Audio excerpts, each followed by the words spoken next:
क्षेमदेवहितं यदायुः स्वस्ति न इन्द्रो वृद्धश्रवाः स्वस्ति नः पूषा विश्ववेदाः स्वस्ति नस्तार्क्ष्यो अरिष्टनेमिः स्वस्ति नो बृहस्पतिर्दधातु ॐ शान्तिः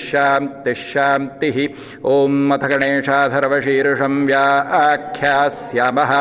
ॐ लं नमस्ते गणपतये त्वमेव प्रत्यक्षं तत्त्वमसि त्वमेव केवलं कर्तासि त्वमेव केवलं धर्तासि त्वमेव केवलं हर्तासि त्वमेव सर्वं खल्विदं ब्रह्मासि त्वं साक्षादात्मासि नित्यं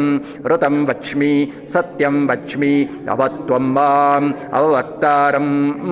अवश्रोतारम् अवदातारम् अवधातारम् अवानूचानमवशिष्यम् अवपश्चात्तात् अवपुरस्तात्तात् अवोत्तरात्तात् अवदक्षिणात्तात्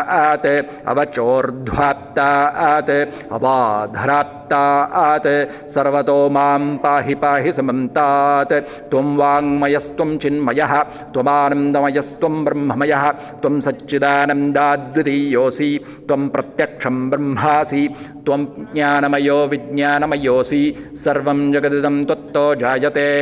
सर्वं जगदिदं त्वत्तस्तिष्ठति सर्वं जगदिदं त्वयि लयमेष्यति सर्वं जगदिदं त्वयि प्रत्येति त्वं भूमिरापो नलो निलो नभः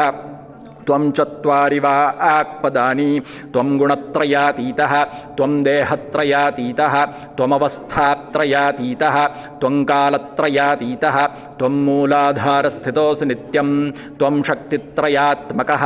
त्वां योगिनो ध्यायन्ति नित्यं त्वं ब्रह्मा त्वं विष्णुस्त्वं रुद्रस्त्वमिन्द्रस्त्वमग्निस्त्वं वायुस्त्वं सूर्यस्त्वं चन्द्रमास्त्वं ब्रह्मभूर्भुवः सुवरो गणादिं पूर्वमुच्चार्य वर्णादिं तदनन्तरम् अनुस्वारः परतरः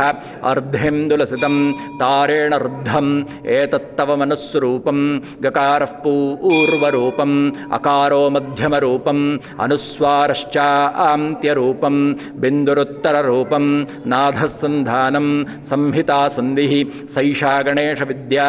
गणकर्षिः निचर्गायत्री छन्दः श्रीमहागणपतिर्देवता ॐ गङ्गणपतये नमः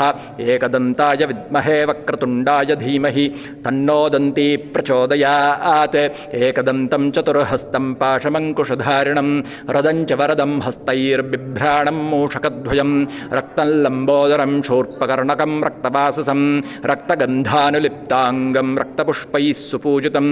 भक्तानुकम्पिनं देवं जगत्कारणमच्युतम् आविर्भूतं च सृष्ट्यादौ प्रकृतेः पुरुषात् परम् एवं ध्यायति यो नित्यं स योगी योगिनां वरः नमो व्रातपदये नमो गणपतये नमः प्रमदपदये नमस्ते अस्तु लम्बोदरायैकदन्ताय विघ्ननाशिने शिवसुताय श्रीवरदमूर्तये नमो नमः एतदथर्वशीर्षं योधीते स ब्रह्मभूयाय कल्पते स सर्वविघ्नैर्न बाध्यते स सर्वतः सुखमेधते स पञ्चमहापापात् प्रमुच्यते सायमधीयानो दिवसकृतं पापं नाशयति प्रातरधीयानो रात्रिकृतं पापं नाशयति सायं प्रातः प्रयुञ्जानो अपापो भवति सर्वत्राधीयानोपविघ्नो भवति धर्मार्थकाममोक्षं च विन्दति इदमथर्वशीर्षमशिष्याय न देयं यो यदि मोहाद्दास्यति स पापीयान् भवति सहस्रावर्तनाद्यम्यं काममधीते तन्तमनेन साधयेत् अनेन गणपतिमभिषिञ्चति स वा आग्मी भवति चतुर्थ्यामनश्नं जपति स विद्यावान् भवति इत्यथर्वणवाक्यं ब्रह्माद्यावरणं विद्यान्न बिभेति कदाचनेति यो दूर्वाङ्कुरैर्यजति स वैश्रवणोपमो भवति यो लाजैर्यजति स यशोवान् भवति स मेधावान् भवति यो मोदकसहस्रेण यजति स वाञ्छितफलमवाप्नोति यः साज्यसमिद्भिर्यजति स सर्वं लभते स सर्वं लभते अष्टौ ब्राह्मणान् सम्यग्राहयित्वा सूर्यवर्चस्वी भवति सूर्यग्रहे महानद्यां प्रतिमासन्निधौ वा जप्त्वा सिद्धमन्त्रो भवति महाविघ्नात् प्रमुच्यते महादोषात् प्रमुच्यते प्रमुच्यते महापापात् प्रमुच्यते महाप्रत्यवायात् प्रमुच्यते स सर्वविद्भवति स सर्वविद्भवति य एवं वेद इत्युपनिषत् ॐ भद्रं दधातु ॐ शान्तिः शान्तिः शान्तिः ॐ निषुसीदगणपते गणेषु त्वामा आहुर्विप्रातमं कवीनां नरते त्वत्क्रियते किञ्चनारे महामर्कं मघवं चित्रमर्च ॐ निषोसु निषोसीदसीदसु निषोसीद सुसीदसीदसु सुसीद गणपते गणपते सीदसु सुसीद गणपते सीद गणपते गणपते सीद सीद गणपते गणेशो गणेशो गणपते सीद सीद गणपते गणेशो गणपते गणेशो गणेशो गणपते गणपते गणेशु त्वां त्वां गणेशो गणपते गणपते गणेशु त्वां गणपत इति गणपते गणेशु त्वां त्वां गणेशो गणेशु त्वामा आहुराहुस्त्वां गणेशो गणेशु त्वामा आहुः त्वामा आहुराहुस्त्वां त्वामा आहुर्विप्रातमं विप्रातममाहुस्त्वां त्वामा आहुर्विप्रातमम् आहुर्विप्रातमं विप्रातममाहुराहुर्विप्रातमं कवीनां कवीनां विप्रातममाहुराहुर्विप्रातमं कवीनां विप्रातममिति विप्राप्तमं कवीनामिति कवीनां नरतरतेन नरते त्वत्तदृतेन नरते त्वत् ऋते त्वत्तदृतरते त्वत्क्रियते क्रियते त्वदृतरते त्वत्क्रियते त्वत्क्रियते क्रियते त्वत्त्वत्क्रियते किं किं क्रियते त्वत्त्वत्क्रियते किं क्रियते किं किं क्रियते क्रियते किञ्चन चन किं क्रियते क्रियते किञ्चन किञ्चन चन किं किञ्चनार आरे चन किं किञ्चनारे चनार आरे चन चनारे महां महामारे चन चनारे महां आरे महां महामार आरे महामर्कमर्कं महामार आरे महामर्कं महामर्कमर्कं महां महामर्कं माघवन् मघवन् अर्कं महां महामर्कं माघवन् अर्कं माघवन् मघवन् अर्कमर्कं माघवन् चित्रं चित्रं माघवन् अर्कमर्कं माघवन् चित्रं